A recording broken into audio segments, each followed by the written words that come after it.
Here's my own rehab for my stiff knees, stiff hips, weak glutes. I'm going to mobilize my knee with these balls between my shin and my thigh, and I am smashing that so I can gap my knee and mobilize it.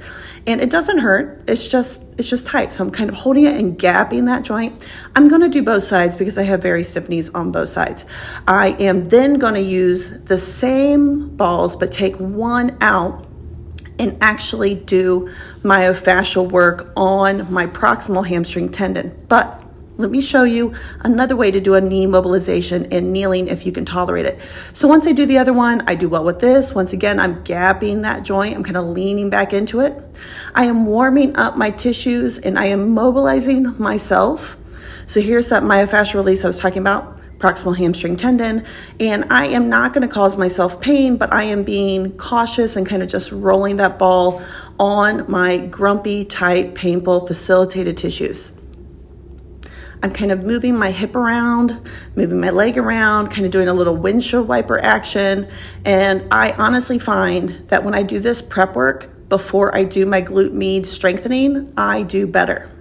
This is the current routine that my Pilates instructor and I have come up with to help me turn on my muscles better. So basically, I have to shut down my previous thoughts of overutilizing my QL and use my glute med more. All right, so I am going to do, my Pilates instructor and I call it a negative squat. Balancing on one leg, which requires my glute med, mobility and stability in my knee. And you can see that I'm struggling. You see that my little knee is wobbling. I am really focusing on engaging my abs, hinging at my hips. My butt is kind of like, what am I doing? What am I doing? And I'm like, focus, keep it together. But you know what? After I do this, after I do that mobilization and I turn on my glutes, my gait feels better, walking feels better, my back feels better. So I'm going to do the other side. I believe I am worse on this side. If you watch me do it, you can see that I'm wiggly. It takes a lot more focus. This is also my long leg. Yeah, you can see that my knee is deviating and going all over the place. Concentrating. Oop, lost my balance. Just correct. Focus, slow. This is neuromuscular reeducation. I am telling my brain, hey, we can do this. Focus. So mobility training is one. Balance is another. So I'm working on my mobility, working on my balance, working on my strength. This requires a little more bandwidth than what you think because you actually have to focus to do it right. Now I'm going right into my glute strengthening. I'm doing my skater exercises with my sliding discs.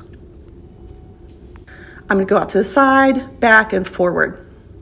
Oftentimes in PT, you see people use bands and call this a steamboat. I'm going to do both sides, but I'm only going to show you the right for time. And when I start to get tired and wobbly, that's when I quit. I basically want my hips to fatigue, and I want to make sure my muscles are firing.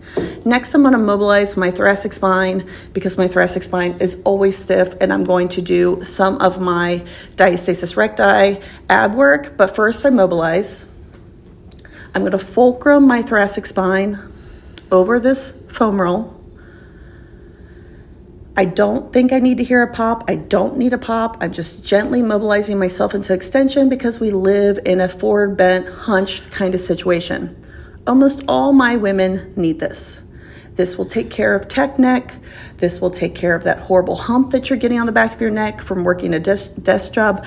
I do manual therapy all day long, and even I have to fight this. I'm not sitting all day, and that stupid thing happens. Now, after I do my mobilizations, I go right into my curl up and utilize this to help cue my ribs to come down. And I'm dropping my ribs down on an exhalation, and then I'm doing a curl up. If you haven't seen my ab rehab protocol, it's in my bio. Now making me have a longer lever, and I'm going to try to engage those abs, and I am going in on the exhale. So that's it. That's what I'm doing for my thoracic spine and my abs. Now here's what I want you to do next. Next, you're going to go with me to do bridges. Yes, bridges. A two-legged bridge is something I start everybody with, and when you get better, you can go to a single leg bridge. So I like to kind of go up with two legs, and then once I feel confident, I can do a single leg bridge. This helps me isolate my glute max to help me make sure both sides are firing appropriately. If you have pain with this, obviously you are going to go back to the two-legged bridge. If it's too easy, I will add a weight to my pelvis. Now, right now I'm doing it for therapy, so no weight. Now, this is my new favorite, the Romanian deadlift with a foam roller. Ladies, if you are not doing this Romanian deadlift with a foam roller, you are missing out. This is so great for engaging your abs and learning how to hinge at your hips. This is my new favorite exercise, and if you're not doing it, I recommend you try it. If you're doing deadlifts, this is a great warm-up. That's it. Bye.